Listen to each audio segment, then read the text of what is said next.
que el Espíritu Santo nos está moviendo en relación a esta verdad que está expresada en el lema de este encuentro. Y queremos conocer más a Jesucristo nuestro Señor. Yo creo que Pablo tenía el secreto de la vida en Cristo, de cómo conducirse aquí en la tierra, de cómo conducirse como siervo de Dios. Nosotros tenemos dos privilegios.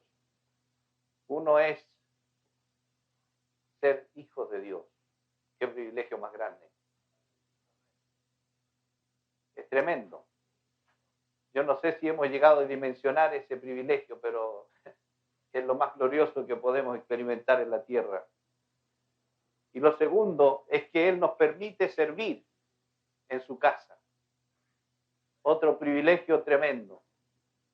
Como estamos aquí reunidos como servidores del Señor, yo creo que es bueno repasar un poco la vida de Pablo y de sus inquietudes y de la visión que él recibió de parte del Señor, cómo nosotros podemos conducirnos en este tiempo, en esta tremenda responsabilidad que el Señor nos ha dado. Yo quisiera que abriéramos las Escrituras en Filipenses. No vamos a salir de Filipenses y de Efesios estos días. Vamos a irnos presos con Pablo. Yo preso en el Señor. El capítulo 3 de Filipenses es un capítulo tan hermoso donde Pablo está hablando de su experiencia personal y quiero partir por ahí primero. Pablo el hombre, él expresa desde el versículo 1 hasta el versículo 6 lo que podría él tener como excusa para gloriarse en la carne, dice. Si alguien tiene que confiar en la carne, yo más. Y ahí da una lista de cosas que podrían situarlo en un lugar, en una plataforma, pero quiero leer del verso 7 en adelante, dice, pero cuántas cosas eran para mí ganancia, las he estimado como pérdida por amor de Cristo. Y ciertamente aún estimo todas las cosas como pérdida por la excelencia del conocimiento de Cristo Jesús, mi Señor, por amor del cual lo he perdido todo y lo tengo por basura para ganar a Cristo. Y ser hallado en Él, no teniendo mi propia justicia que es por la ley, sino la que es por la fe de Cristo, la justicia que es de Dios por la fe. ¿Para qué? A fin de conocerle y el poder de su resurrección y la participación de sus padecimientos, llegando a ser semejante a Él en su muerte, si en alguna manera llegase a la resurrección de entre los muertos. No que lo haya alcanzado ya, ni que ya sea perfecto, sino que prosigo para ver si logro alcanzar aquello para lo cual fui alcanzado por Cristo Jesús. Hermanos, yo mismo no pretendo haberlo ya alcanzado, pero una cosa hago, olvidando ciertamente lo que queda atrás y extendiéndome a lo que está delante, prosigo a la meta, al premio del supremo llamamiento de Dios en Cristo Jesús. Aleluya. Amén. Yo creo que Pablo tuvo un tremendo encuentro con el Señor. Y cuando pienso en el encuentro de Pablo, pienso en Jacob. Jacob, estando en una situación de crisis en relación a su hermano, procurando verle, pensando cómo se iba a encontrar con él y cuál iba a ser la reacción de su hermano, inventa cualquier cosa. De enviarle regalos, de hacerle presentes, pero en medio de esa confusión que tenía, el Señor le salió al encuentro. Y esto es lo más glorioso. Pablo persiguiendo a la iglesia, creyendo ser un hombre justo, creyendo hacerle un favor a Dios, el Señor le salió al encuentro. Yo creo que esta ha sido la experiencia de la mayoría de nosotros. En medio de la confusión de nuestra vida, en medio de buscar cosas personales, inclusive aún sirviéndole al Señor, en esta confusión que teníamos entre religión y Cristo, el Señor nos salió al encuentro. Y saben lo que me impresiona de esto es que cuando llega la luz, porque esto es lo que sucedió con Pablo, un resplandor de luz, eso me gusta. Llegó a él y lo derribó. Yo creo que si no sucede esto, imposible conocer a Cristo. Tiene que llegar la luz. Y cuando la luz llega, nos derrota. En el caso de Jacob dice que él se dio cuenta que estaba luchando con alguien superior y le dijo, no te dejaré si no me bendices. Pero lo cierto allí en ese encuentro. Y otra cosa que hizo Dios fue decirle, tu nombre no me gusta. Tu identidad, la que tienes ahora, no me gusta. Suplantador, engañador. Te voy a cambiar el nombre, te voy a cambiar la identidad.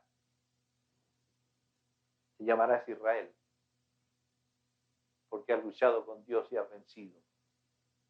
Esta expresión, no sé si a ustedes les llama la atención, pero luchar con Dios y vencerlo. ¿Cómo se puede vencer a Dios? ¿Hay alguna manera de vencer a Dios? Aquí está el ejemplo de Jacob. Has luchado con Dios y has vencido. Cuando uno cae a tierra, vencido por el Señor y se humilla realmente, es la única manera de vencer a Dios. La mujer sirofenicia, ¿se acuerdan? Insistía con Jesús. Y Jesús la trató fuerte. No es bueno sacar el pan de los hijos y darlo a los perrillos. Si nos dicen eso a nosotros, nos morimos. Nos vamos enojados para la casa. No hay amor. Esa es la expresión primera que usamos. Pero la mujer dice, pero aún de las migajas se puede comer. Qué humillación. Venció a Cristo. La mujer venció a Cristo. Le dice, hágase contigo como quieras. Y aquí tenemos a Saulo de Tarso, persiguiendo a la iglesia. La verdad es que Pablo nunca dejó de perseguir al Señor. ¿Sabían ustedes? Primero persiguió al Señor procurando destruir a la iglesia. Y luego que el Señor le sale al encuentro, lo derrota, Pablo cambia la persecución ahora. Ahora persigue a Cristo para hacerse semejante a Él. Esto es algo que me ha bendecido mucho pensar en esto, porque Pablo era insistente, tremendamente insistente, en aquello que él creía, en aquello que sabía que estaba bien. Pablo era tremendamente insistente. Y aquí yo quiero detenerme en algo muy importante que Pablo dice y que nosotros de repente también consideramos como una gran cosa. Cuando él dice que todas las cosas que eran para mi ganancia las he estimado como pérdida por amor a Cristo, yo el otro día pensaba, ¿qué hemos perdido nosotros? ¿Has perdido algo tú? Perdimos pura basura. Pura basura. Por eso Pablo dice, todo lo que yo para mí lo estimaba ganancia, ahora lo estimo basura. Porque ¿qué pierdo yo? Dice. La verdad es que quien perdió mucho fue Cristo. Esto sí que me conmovió hace unas semanas atrás cuando pensaba, ¿qué perdí yo? Uno dice que dejé el trabajo, que dejé esto, que eso no es nada. Cristo perdió su unigenitura. Renunció a ser el único para ser el primogénito entre muchos hermanos. Y yo creo que eso sí que es pérdida. La pérdida de su unigenitura para incluirnos a nosotros. Eso sí que es glorioso. Yo digo, Señor, perdóname si alguna vez que había perdido algo. La verdad es que no he perdido nada. He ganado todo. Te he ganado a ti, Señor. Bendito sea tu nombre. Entonces, cuando Pablo está hablando de su experiencia personal, yo creo que es muy importante que esto esté muy claro en nosotros para que podamos realmente saber cómo conducirnos en la casa de Dios y cómo conducir al pueblo que realmente el Señor nos ha confiado. Por eso cuando él escribe a los Efesios, ahora vamos a trasladarnos al primer capítulo de Efesios, partiendo desde los primeros versículos, bendiciendo al Señor por lo que Él nos ha bendecido. Ya, dice, bendito sea el Padre nuestro Señor Jesucristo, que nos bendijo con toda bendición espiritual en los lugares celestiales en Cristo, según nos escogió en Él, antes de la fundación del mundo.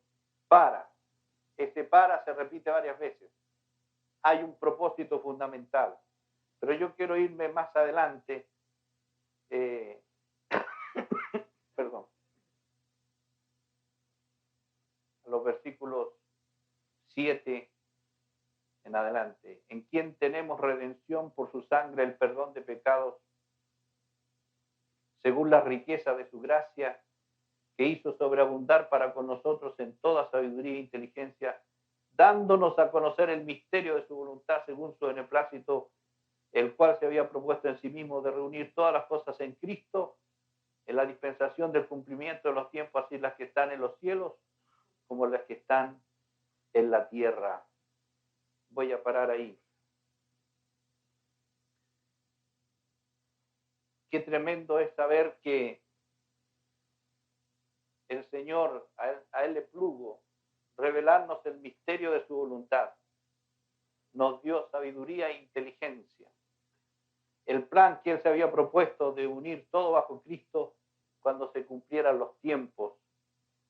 Este es la revelación del misterio de su voluntad. Dios tiene un propósito definido para toda la humanidad y conforme al plan que Él determinó para todos los siglos.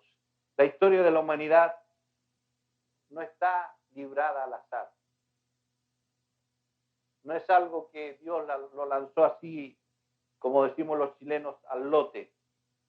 Tiene sentido, tiene dirección, tiene propósito, tiene objetivo. Si hay alguien que tiene objetivos, es Dios. Si hay alguien que tiene propósito, es Dios. Él no es un Dios de incidentes. Por eso, cuando se habla de misterio aquí, el misterio pertenece a Dios y Él lo da a conocer a quien quiere. En palabras comunes, misterio significa secreto, algo oculto que solo puede llegar a conocerse si el poseedor del misterio lo quiere revelar. Cuando alguien nos dice, tengo un secreto, ya nosotros quedamos metidos, ¿no? Ya pues, dime el secreto, ¿cuál es? No, pero ya te lo voy a decir. Y cuando le dicen eso a uno y no se lo revelan, uno como que anda todo el tiempo, ya pues, ¿cuándo me vas a decir el secreto? Gracias a Dios que Él nos dio a conocer el secreto de su voluntad. Este misterio revelado es que Dios, según su beneplácito, esta palabra tan interesante que tiene que ver con el buen parecer, con el agrado, con la bondad de Dios. Él, según su beneplácito, se propuso en sí mismo sin que nada lo afectara o lo influenciara, lo presionara. Él se propuso en sí mismo darnos a conocer este misterio. ¿Y cuál es el misterio? De reunir todas las cosas en Cristo, las que están en los cielos como las que están en la tierra, en el cumplimiento de los tiempos. Aquí la palabra clave es la expresión griega anakaphalaió, traducida como reunir. Esta importante palabra, volver a unir y reagrupar todo bajo una cabeza. El sustantivo de este verbo es anakaphalaiosis. Ana, otra vez, y cabeza, kefale. Este verbo se usa para describir la reagrupación o reorganización de un ejército vencido, diezmado, bajo la autoridad de un nuevo comandante como cabeza. El ejército vencido no es otro que la humanidad caída. Y el nuevo comandante que Dios eligió es Jesucristo. Y en él se propuso unir todo. Todo. El único que puede unir todo es Cristo. Este es el secreto que Dios nos ha revelado en este tiempo. Se lo reveló a Pablo. Pablo lo lanzó y nosotros estamos recibiéndolo hoy. Bendito sea el nombre del Señor. Pero ¿qué es lo que hay que volver a unir?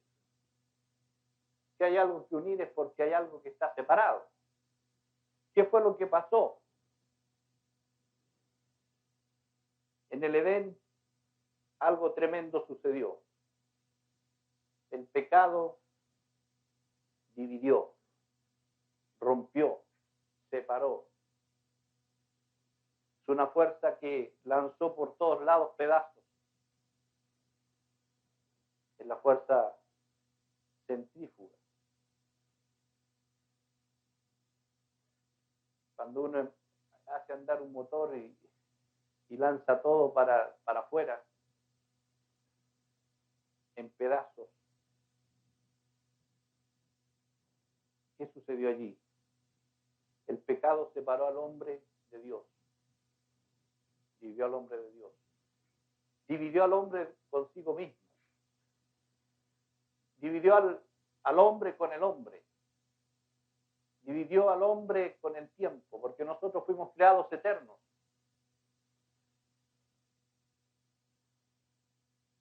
Pero allí se dividió el hombre con el tiempo. Ya no fuimos más los que Dios nos diseñó. Dividió al hombre con la naturaleza. Qué terrible es la división que hay del hombre con la naturaleza. Es lo que hace cada vez más difícil la estancia en la tierra, porque el hombre no tiene ningún cuidado con la naturaleza. La naturaleza espera la redención de los hijos de Dios. Dividió al hombre en tantas maneras, la familia y subsecuente con esto muchas otras cosas que estamos viviendo en este tiempo. Trajo muerte, la muerte significa separación. El pecado destruyó la unidad original del universo. La palabra universo viene de la palabra uno. El pecado separó muchas cosas. De ahí que vienen el egoísmo, la rebeldía, la avaricia, las peleas, la envidia, asesinatos, infidelidad, robo, fornicación, divorcio, etcétera, etcétera, etcétera.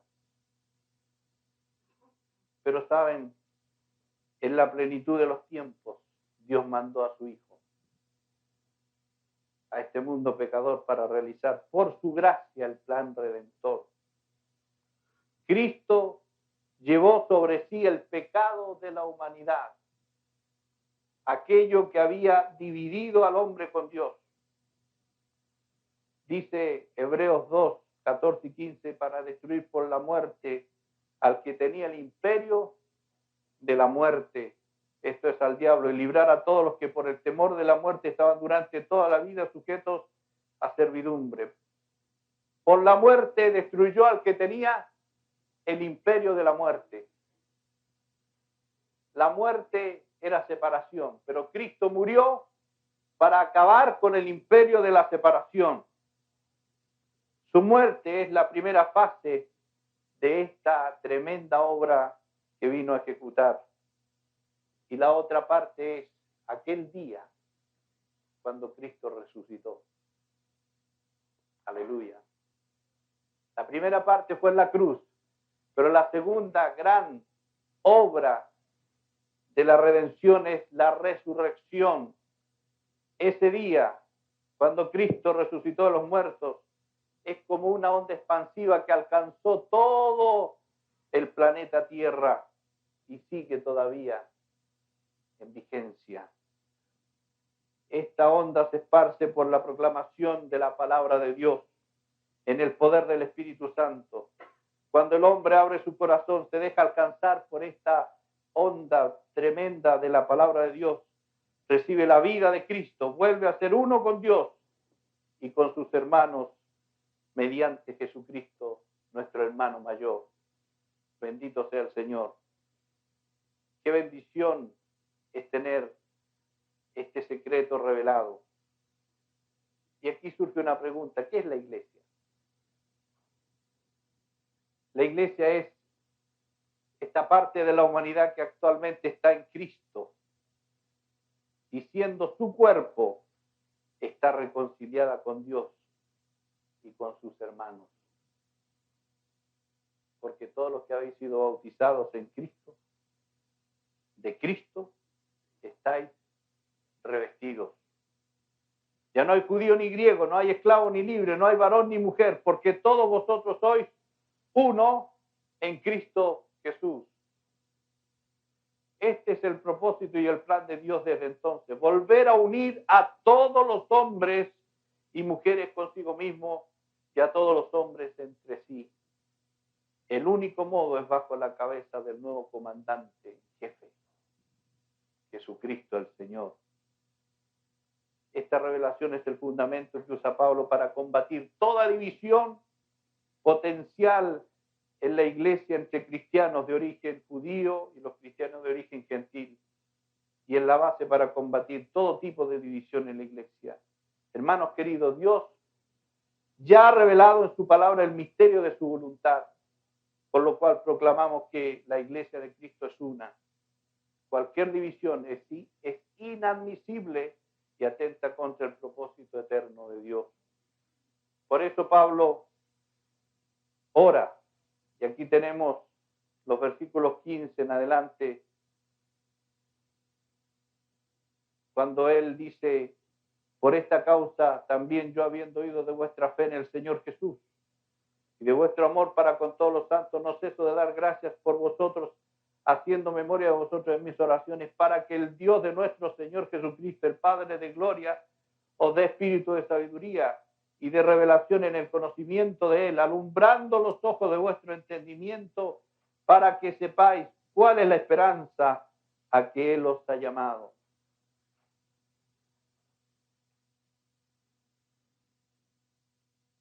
En estos versículos Pablo comparte sus temas de oración a favor de los receptores de esta epístola, que se repite a los colosenses, a los filipenses. Parece que pesa sobre Pablo aquello que él sabía que era el secreto para que la iglesia funcionara.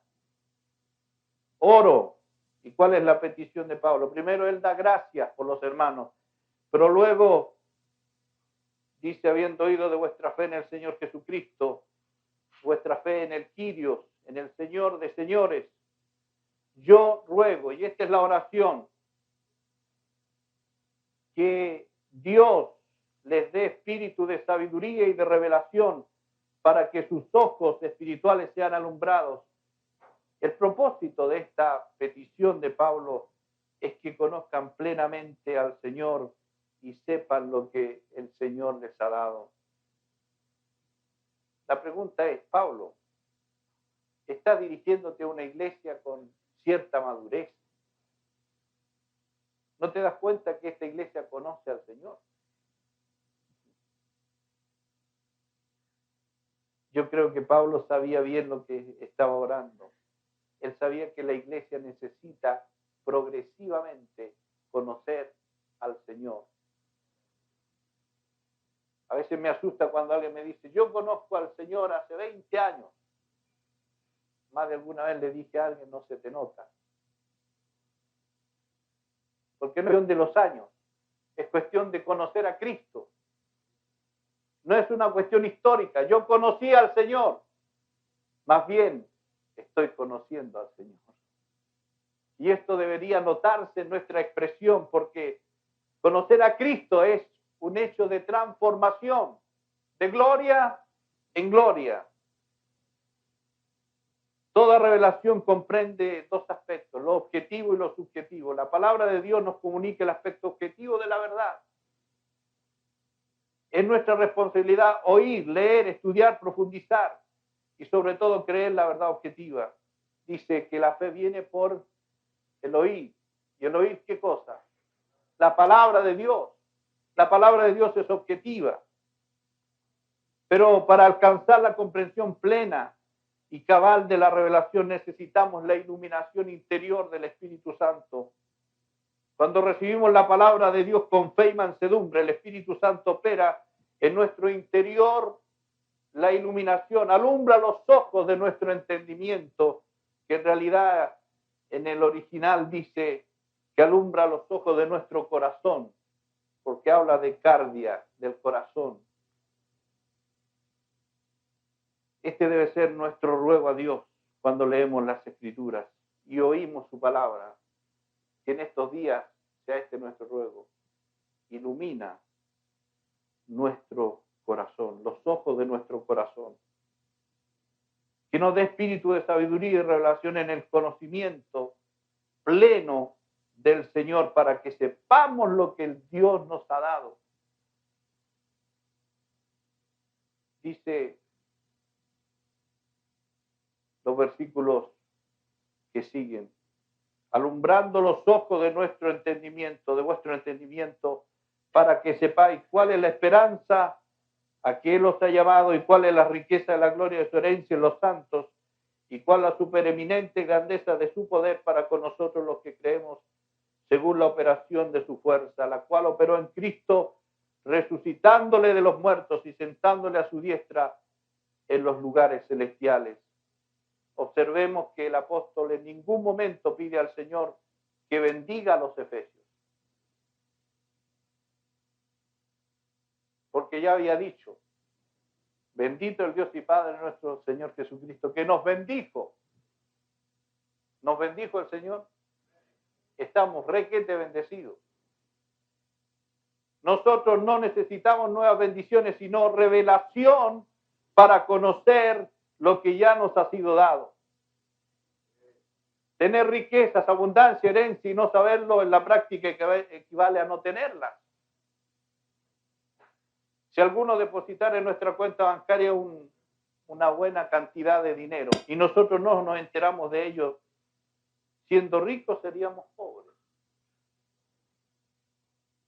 La revelación puede revolucionar nuestra vida. Por eso Pablo, al orar por los hermanos de Éfeso, pide revelación para que sepan concretamente tres cosas que Dios les ha dado. La esperanza a la cual han sido llamados, la riqueza de la gloria de su herencia en ellos, la supereminente grandeza de su poder para con ellos. La esperanza a que Él nos ha llamado. Hermanos, ¿hay alguna esperanza a la que hemos sido llamados? La esperanza es la virtud mediante la cual esperamos lo que no vemos. ¿Hay cosas que tú esperas que no ves? Hay varias cosas que yo espero que no veo. La esperanza es nuestra fe orientada al futuro. Se basa en nuestra confianza absoluta en el Dios absoluto, porque creemos que Él prometió y es fiel y todopoderoso para cumplir sus promesas. Esta esperanza está dentro de nosotros y se llama Jesucristo. En Colosenses 1:27 Pablo dice, es Cristo en vosotros la esperanza de gloria. ¿Podríamos decir esto en primera persona? Es Cristo en nosotros, la esperanza de gloria. Digámoslo otra vez. Es Cristo en nosotros, la esperanza de gloria. Por lo tanto, esta esperanza es el desarrollo de la gloria de Cristo, que ya está presente en nosotros mediante el Espíritu Santo, pero tiene que desarrollarse en el mundo. Concretamente, ¿cuál es nuestra esperanza? Es lo que esperamos. Esperamos alcanzar todo aquello a lo cual Dios nos ha llamado. Y esto se realizará por medio del Hijo de Dios, quien está en nosotros. Observemos en esta epístola y en otras partes de la Escritura lo que Dios promete. Efesios 4:13, hasta que todos lleguemos a la unidad de la fe y del conocimiento del Hijo de Dios, a un varón perfecto, a la medida de la estatura de la plenitud de Cristo. Esto lo dice la palabra de Dios. ¿Será que se va a alcanzar? Yo creo, esta es esperanza que tenemos que guardar. Efesios 3:19, para que seáis llenos de toda la plenitud de Dios. ¿Anhelamos esto? Nuestra esperanza. Efesios 5:27, a fin de presentársela a sí mismo una iglesia gloriosa que no tuviese mancha, ni arruga, ni cosa semejante. Esta es la iglesia que Jesús viene a buscar. Esta es la iglesia de la cual yo quiero ser parte. Efesios 4:11 al 14, una iglesia con todos los dones y todos los ministerios. Amén.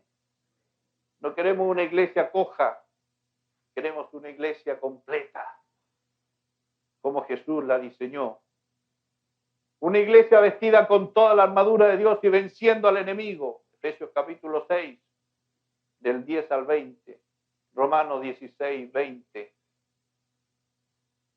Una iglesia invencible edificada por Cristo mismo. Mateo 16, 18. Yo edificaré mi iglesia y las puertas de la muerte no prevalecerán contra ella. Ah, cómo anhelo que esto suceda de verdad. Es mi esperanza. Que no sea la iglesia que retroceda, sino que la muerte retroceda ante la iglesia. Amén. La unidad perfecta de toda la iglesia para que el mundo crea. Juan 17, 21 al 23. Esa es la esperanza que tenemos. Seguimos orando sobre esa oración. Padre, que sean uno, dijo Jesús, para que el mundo crea. Otra promesa, el derramamiento del Espíritu sobre toda carne. Vamos a ser sorprendidos en este tiempo, hermanos, porque el Señor no se va a derramar sobre toda carne evangélica, sino sobre toda carne. No va a respetar nombres. Se va a derramar sobre toda carne. Vamos a ser sorprendidos. Porque el Señor quiere y ama a esta humanidad. Amén. Y aquel que se abra a Él, el Espíritu Santo va a venir sobre Él y va a revelarle a Cristo. Yo he sido sorprendido por gente que no es evangélica, por gente católica y gente que no tiene ninguna otra creencia, pero cuando se abren al Señor, qué tremendo que es. Un día llegó una persona católica a mi oficina, me dice, quiero saber más del Espíritu Santo, porque ya yo recibí el bautismo del Espíritu Santo, pero quiero saber más. A mí no me importó que era católico, porque eso es lo de menos. El Señor, cuando viene con la luz, no necesita ayuda. Viene la revelación. Cuando Cristo es revelado, ya lo demás cae por su propio peso. La predicación del Evangelio del Reino a todas las naciones. Será predicado este Evangelio del Reino a todas las naciones. Entonces vendrá el fin. Yo no sé si nosotros vamos a tardar esto o no, pero yo quiero colaborar con el Señor en aquello que Él nos guía a hacer. La manifestación de las abundantes riquezas de su gracia en los siglos venideros, dice Efesios 2:7. Hermanos, esto es lo que esperamos. Es la esperanza a que Él nos llamó. Y saben, una buena noticia, esto lo vamos a alcanzar mediante aquel que está en nosotros. No somos nosotros los que lo vamos a hacer. Es el que está en nosotros, el que opera en nosotros. Bendito sea el Señor. ¿Y cuáles son las riquezas de la gloria de su herencia en los santos? Que Dios nos ilumine para que conozcamos la gloria de Cristo en nosotros, hermanos. Juan 17, 22 y 23 dice, la gloria que me diste, les he dado para que sean uno. Yo en ellos y tú en mí. La gloria que me diste, les he dado. ¿Qué significa gloria?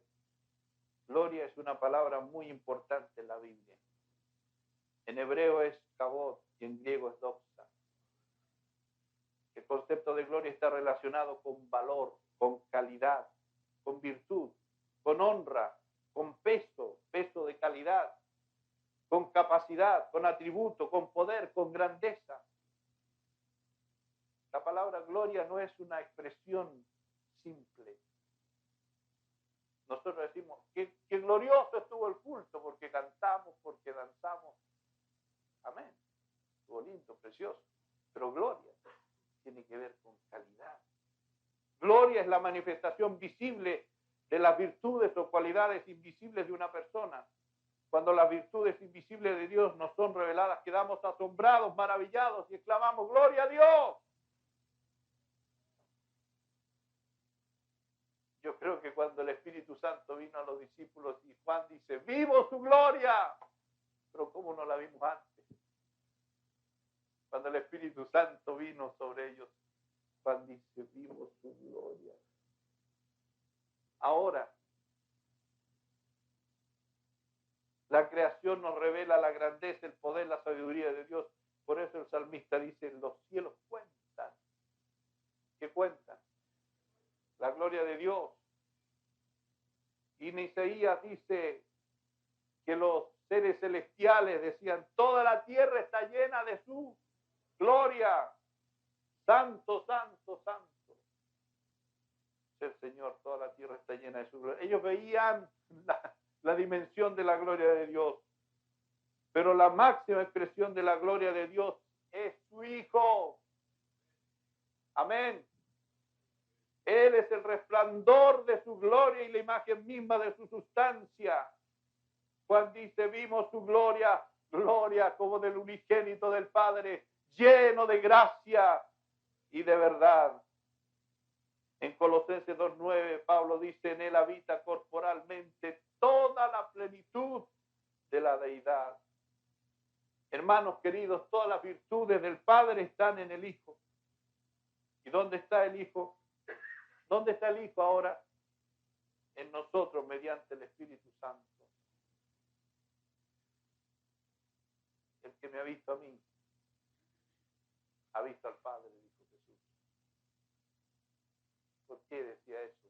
Porque Él contenía en sí mismo la gloria del Padre. Hermanos, no necesitamos más bendición, sino revelación, para que sepamos que las gloriosas y abundantes riquezas de Cristo están en nosotros. La función del Espíritu Santo es tomar de Cristo y hacernos saber eso. Observemos que Cristo no dice otra cosa, dice, tomará de lo mío, en Juan 16:14, tomará de lo mío y os lo hará saber. Tomará de lo mío y os lo hará saber. Y aquí aprovecho de decirles qué tremenda es la operación de la divinidad. Primero, Cristo sujeto al Espíritu Santo y al Padre. Luego, cambian los roles. Jesucristo es sentado a la diestra del Padre y el Espíritu Santo se sujeta a Cristo. Y todo lo que oyere, Él lo hará saber. Y tomará de lo mío, Dios lo hará saber. Sí, porque dentro nuestro están las virtudes de Cristo, hermano. Amor, santidad, humildad, mansedumbre, paciencia, paz, bondad, dominio propio, amabilidad, verdad, sinceridad, justicia, misericordia, etcétera. Cuando andamos en el Espíritu, estas virtudes de Cristo se manifiestan en nuestra conducta. Es decir, la gloria de Dios se hace visible en nuestro diario vivir. Por eso Pablo insiste, hermanos, anden en el Espíritu y no satisfagan las obras de la carne. ¿Por qué? Lo que está diciendo, hermanos, demos lugar a la gloria de Dios que está en nosotros, pero que tiene que manifestarse. Amén. ¿Qué pasaría si tú recibes una gran herencia? Yo conocí a un joven que, según lo que él llegó a saber en un momento, tenía una tremenda herencia que en el mundo incluía fábricas, incluía aviones, un joven chileno. Y él no sabía que tenía esa herencia. Y cuando procuró ir tras esa herencia, había ya un tremendo enredo en las cosas. Yo no sé si lo consiguió algo, porque no he escuchado más. Pero tenía millones y millones de dólares como herencia. Era el único heredero. Y él no lo sabía. Así pasa cuando se desconoce. Cuando no tenemos revelación de la riqueza, de la gloria, de la herencia nosotros. No estamos hablando de cosas. Estamos hablando de una persona. Estamos hablando de Cristo. La supereminente grandeza de su poder para con nosotros, los que creemos según la operación de su fuerza. ¿Cómo se puede explicar con palabras nuestras un poder tan extraordinario? Observemos cuántas palabras y adjetivos utiliza Pablo para proclamar ese poder, y aún así tiene que explicarlo de un modo insuficiente, porque es indescriptible el poder del Señor. Él dice, usa una palabra aquí bien expresiva, dice la supereminente grandeza de su poder. No, ya no hay otra palabra, no hay otra expresión. La frase poder es dinamis, grandeza es mega, eminente, bayo, super, hiper. Nosotros ya conocemos que pasaron los supermercados, ahora están los hiper. O sea, lo más grande. Según la operación, la energía, poder, trato, fuerza, la cual operó en Cristo. Hay una descripción aquí de una grandeza que no se puede describir. Finalmente el apóstol usa un ejemplo para explicar la grandiosa y la extraordinaria grandeza de este poder. El poder que actúa en nosotros, los que creemos, es el mismo poder que operó en Cristo, resucitándole a los muertos y sentándole a la diestra de Dios, sobre todo principado y autoridad. Hermanos, ¿conocemos el poder que hay en nosotros? Es tiempo que despertemos. De repente andamos como acomplejados. Quiero hablar de Cristo. Supiéramos el poder que hay en nosotros. Para muchos la vida cristiana es como avanzar contra la corriente con un bote a remos. Otros piensan que es como un velero que depende de la fuerza externa. Pero en realidad, a la luz de esta palabra, es como tener una lancha de esas de unos cuantos caballos de fuerza, ¿no? Que te llega a levantar. No depende del esfuerzo personal para avanzar ni de la fuerza del viento, porque en sí mismo hay un motor que impulsa a avanzar en la dirección deseada y ante cualquier circunstancia. Aleluya. Este motor que el Padre colocó en Cristo al resucitarle de los muertos es el que puso en nosotros. La llave de este motor es la fe para con nosotros los que creemos.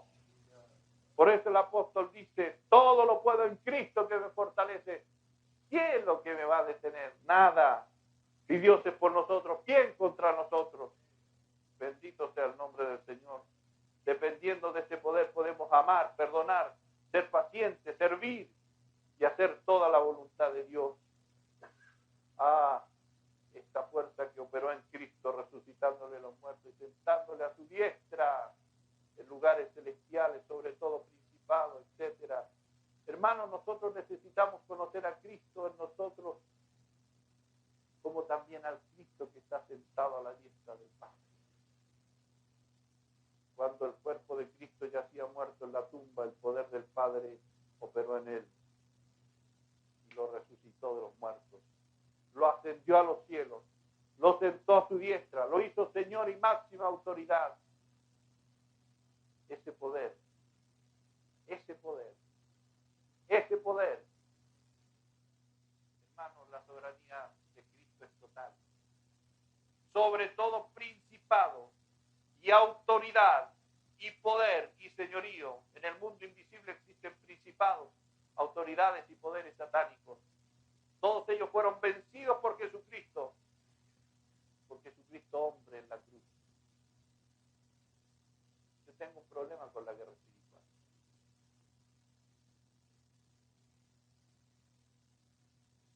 Porque yo creo que la guerra fue ganada. Lo que nosotros hacemos es luchar nuestra batalla. Pero la guerra fue ganada. Cristo venció y no tiene que volver a morir.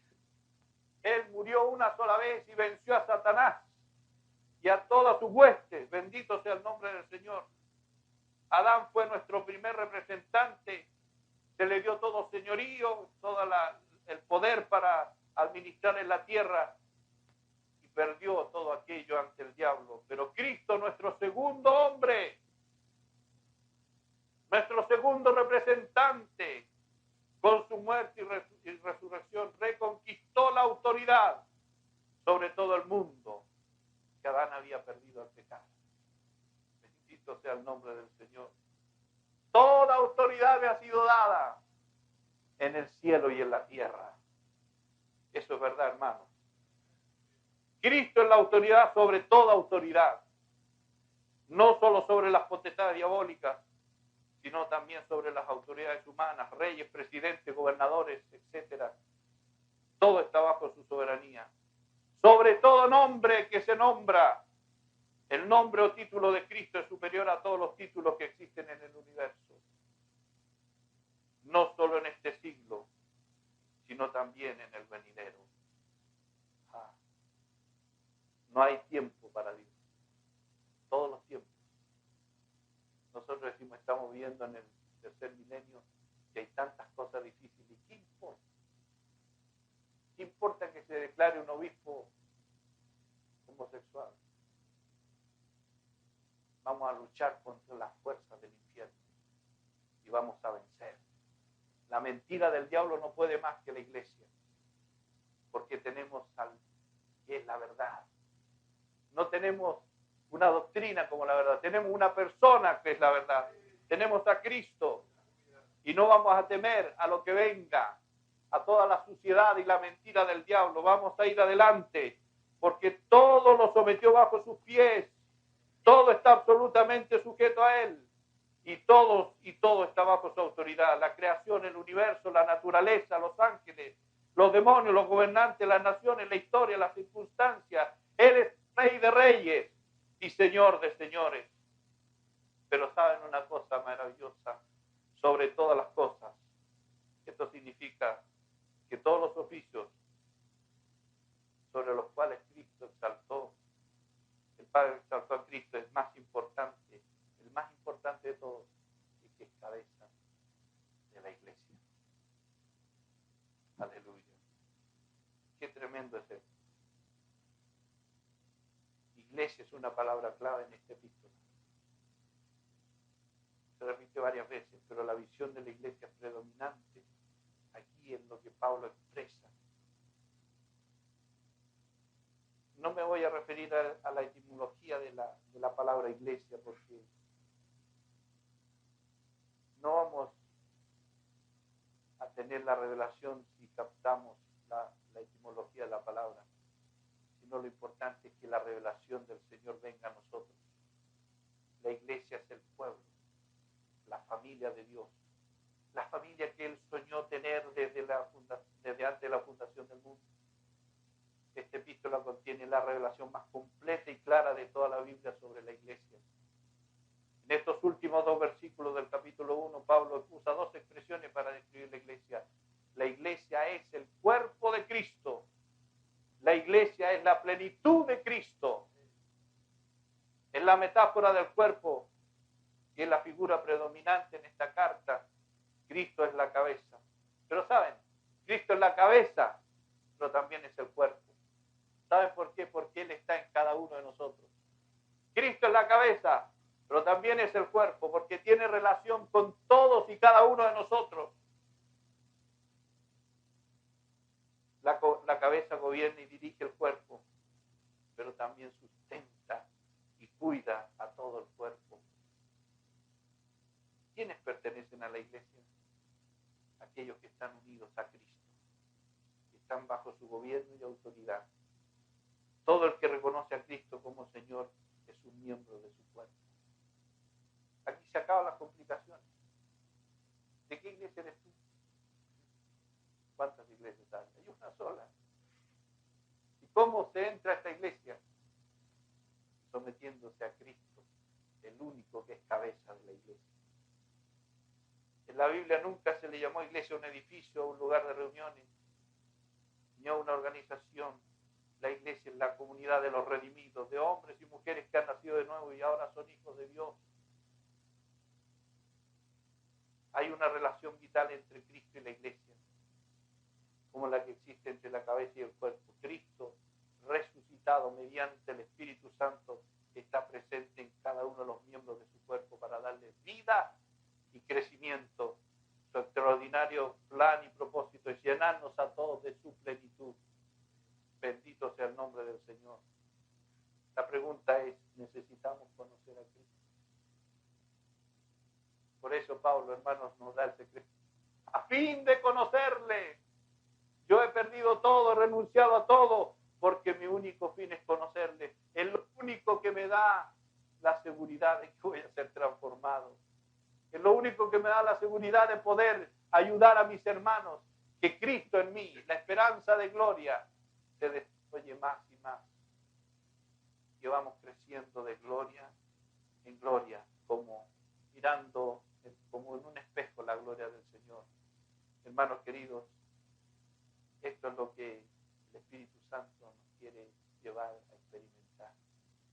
Yo lo anhelo, yo lo deseo. Quiero conocer a Cristo. Quiero su transformación. Anhelo la transformación de la iglesia. No hay otra manera. No es con grandes mensajes, es con la acción de Cristo en nuestra vida y la operación del Espíritu Santo trayendo su revelación a nosotros. Bendito sea el nombre del Señor. Cristo en nosotros, la esperanza de gloria. Bendito sea tu nombre, Señor. Bendito sea tu nombre, Señor. Oh, cómo te anhelo, Señor, cómo te anhelo. Y ardientemente deseo conocerte más. Señor, si hay alguna cosa que quería oponerse, obstaculizar nuestro caminar en ti, nuestro conocimiento de ti, nuestra revelación, la revelación que tú quieres darnos de ti, Señor, quita cualquier basura, cualquier obstáculo, cualquier cosa humana, cualquier cosa de la carne que quiera interponerse. Queremos que el Espíritu Santo realmente nos abrace y nos lleve a conocerte más y más, Señor. Bendito sea tu nombre. Aquí estamos delante de ti, Señor, como servidores tuyos, dispuestos, abiertos para que tú operes según la potencia que levantó a Cristo de los muertos. Señor, esa potencia está en nosotros. Oh, hazla manifiesta, Señor. Hazla manifiesta en nuestra vida para gloria y honra de tu santo nombre. Bendito eres para siempre, Señor. A ti sea la gloria. Gracias, Señor. Muchas gracias, Señor. Aleluya. gloria a ti, Jesús.